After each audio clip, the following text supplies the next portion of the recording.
nhà rong trong có gì sự đó nó nhiềuวันทิศหนึ่งก็จั่วรู้ชิ้นลีนะใช้เลยแข่งปเตอร์เนี่ยดุงสวัสดิ์นั่นนะเราไปใช้เกน่ามันเชียร์ออนเนี่ยยากกันเยินเนาะยังเหนียมรองแต่นั้นนะ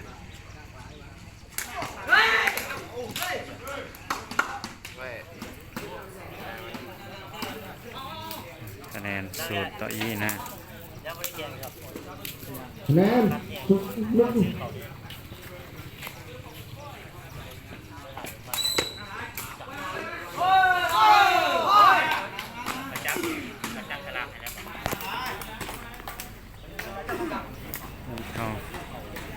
แนนมึงน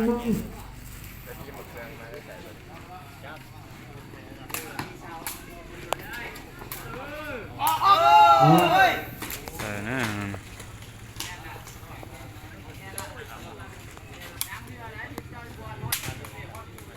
จะคัดลองได้รอบยีทีมนะก็ตัวทีมคัดลองได้รอบยีทีม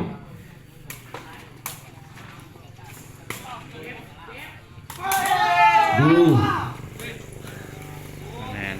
เปอีเปนะคะแนนแนน1-3ซื้อยาเบาอาการในเขาบ้านเขาแพงแก่หมดอะไรไปกินเดือเดียวง่ายเลยมันจะยาดีวันก็ได้แนน1-4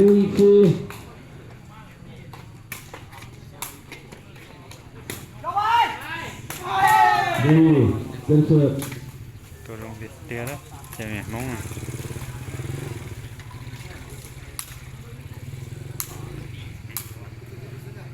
แนน5-1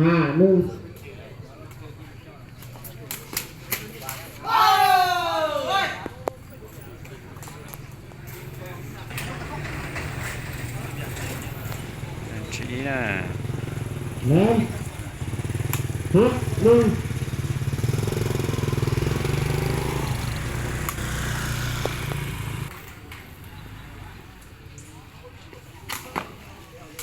ออกตายนะลุงนน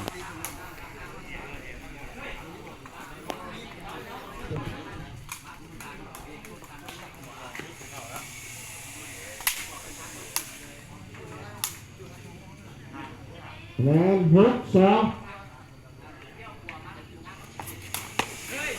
เป็นเสือ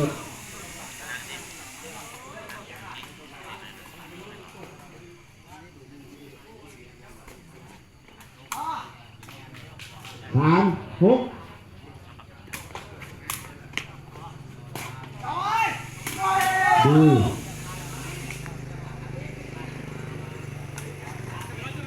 ตัวลงติดเตี้ยนะ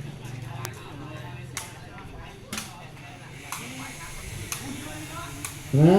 3-7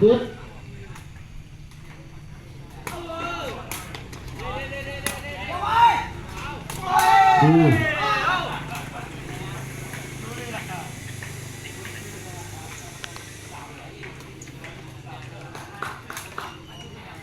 นะ3-8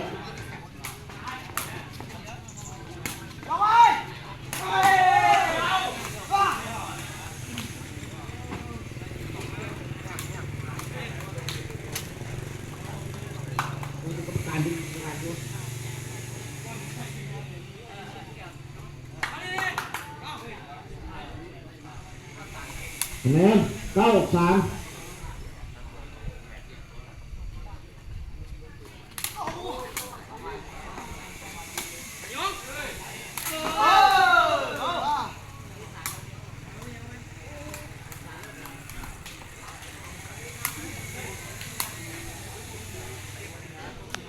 คะแนน13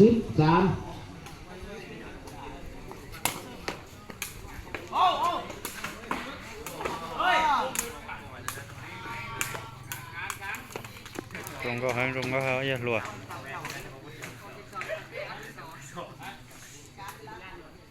เวลานอกพอสอนคะแนน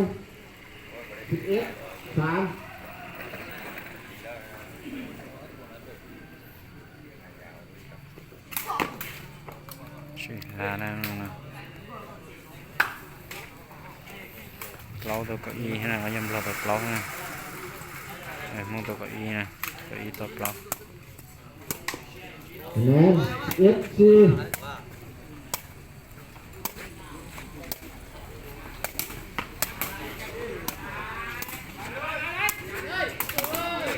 นี่เกมเสิร์ฟ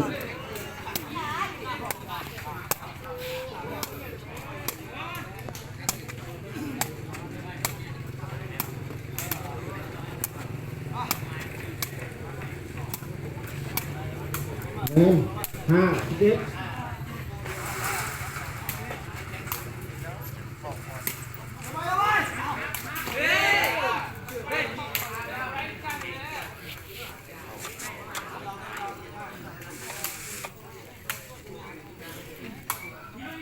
แนน61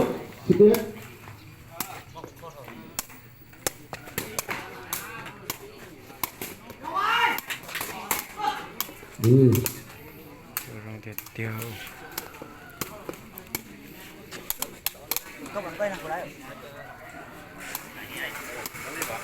คะแนน62ออก tại nó กินแล้วนึงก็มา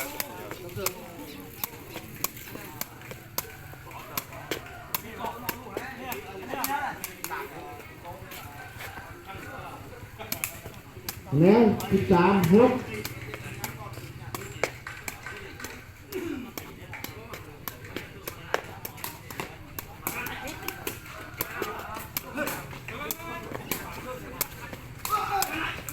อืม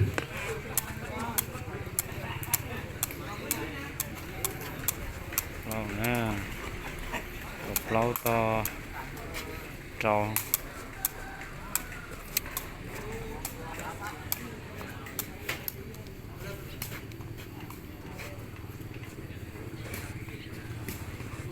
เลิกบานเดียวที่ยังได้จบเอ็น14 6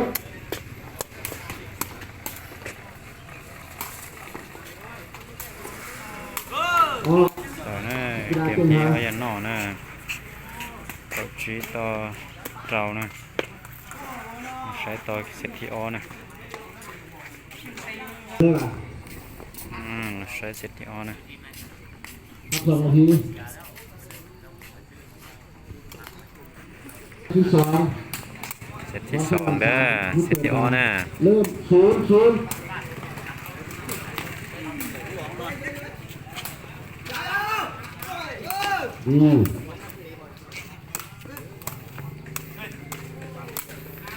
cái nền sụn ý nè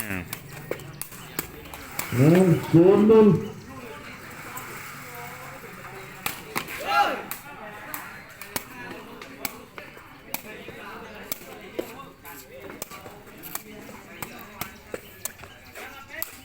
คะแนน02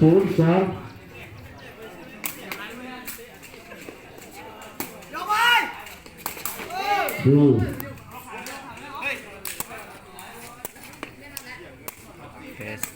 เพสนเนอร์คะแนนซานุ่งกับปุญญา คะแนน นุ่งเท่านั้นเถอะ 30 นุ่งเท่านั้นเถอะโอ้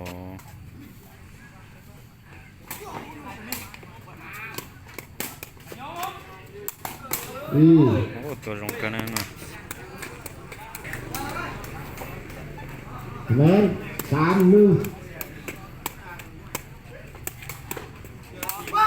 ออก แต่นั่นเนาะ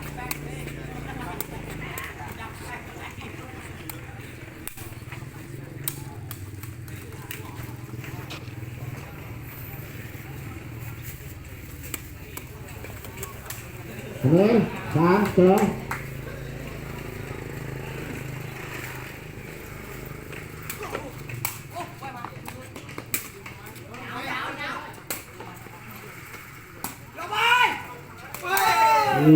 เป็นเสิร์ฟ ตัวลงเดียวเดียว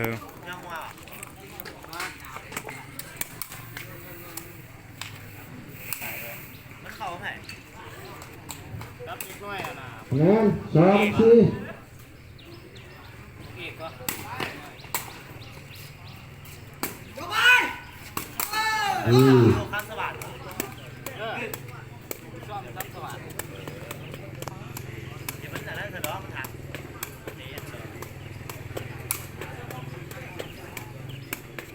คะแนน2-5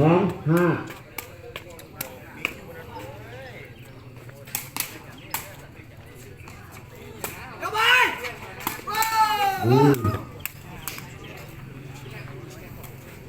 มคะแนน2-6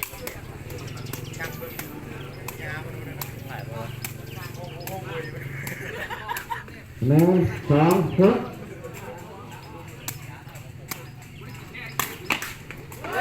เสิร์ฟดีเสิร์ฟ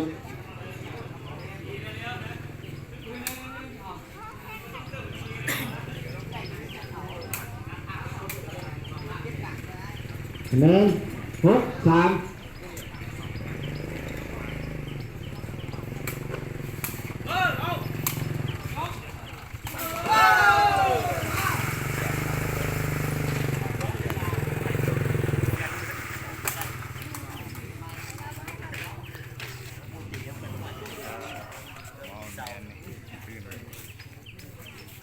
คะแนน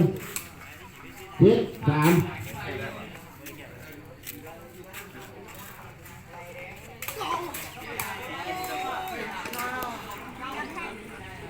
คะแนน7-4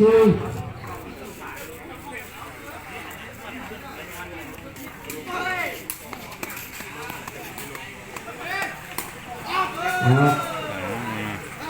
เป็นสุด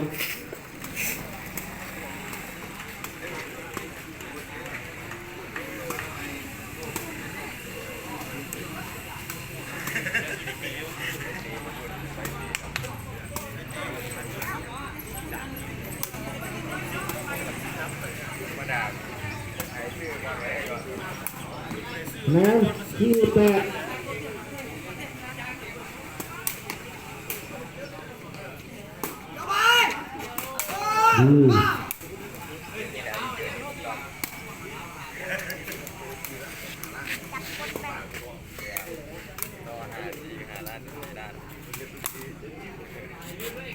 คะแนน49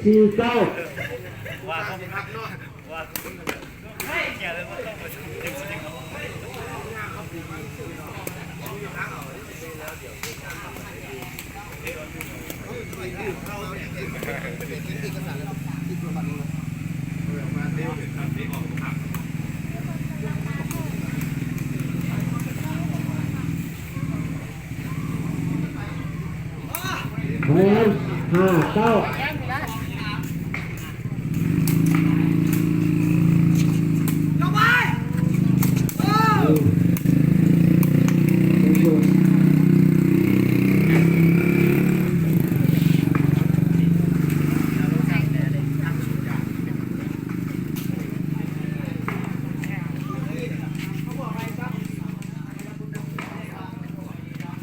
คะแนน10-5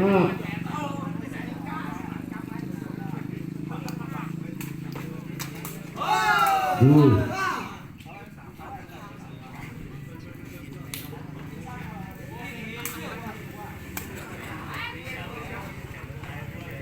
ะแนน11-5เก้าอี้ชี้นะเก้าอี้จ้อง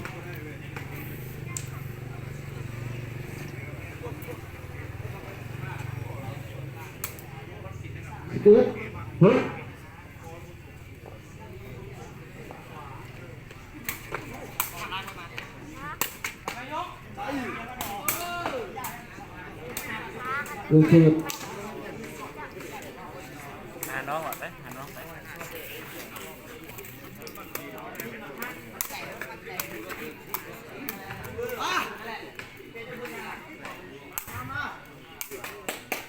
11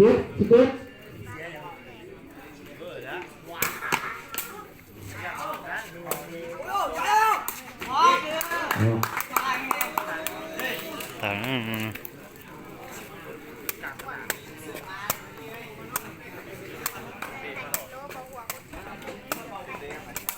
แปดสิบเอ็ด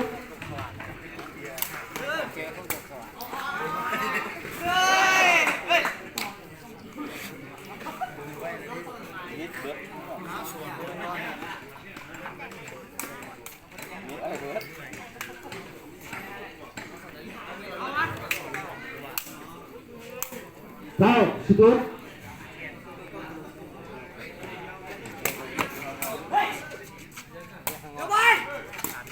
นี่ยังเสิร์ฟ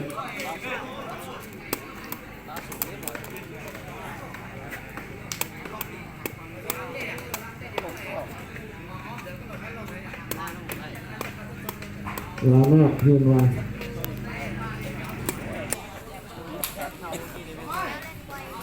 แนม12 9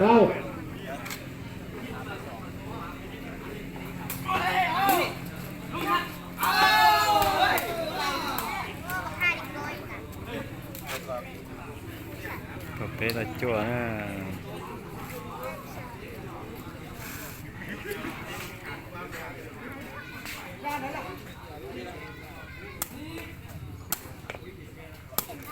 แนน13 9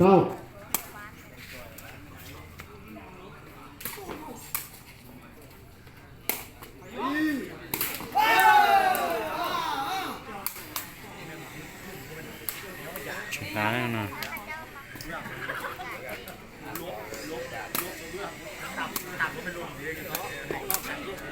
วันเดียวคืนมาส่งเกม14 9